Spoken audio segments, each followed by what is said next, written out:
The Schmitt Trigger Interactive Calculator helps you analyze and design Schmitt trigger circuits by calculating threshold voltages, hysteresis, and component values. The calculator has a calculation mode dropdown with 6 options: calculate threshold voltages, non-inverting, calculate hysteresis and center voltage, and design resistors for target thresholds.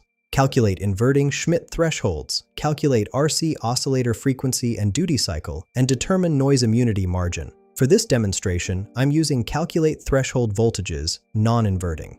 The input fields are supply voltage VCC in volts, reference voltage VREF in volts, resistor R1 in kilo-ohms, and resistor R2 in kilo-ohms. Let me walk through an example. With supply voltage VCC at 5 volts, reference voltage VRF at 2.5 volts, resistor R1 at 10 kilo-ohms, and resistor R2 at 20 kilo-ohms, here are the results. The upper threshold VTH is 17.5 volts, and the lower threshold VTL is 7.5 volts. The hysteresis VH equals 10 volts, which is the difference between these thresholds. The center voltage is 12.5 volts, halfway between the thresholds. The feedback factor beta is 0.3333, or 33.33%. The transfer characteristics show that the output switches high when VIN drops below 7.5 volts and switches low when VIN exceeds 17.5 volts. This calculator streamlines your Schmitt trigger design process. Find the link in the description below.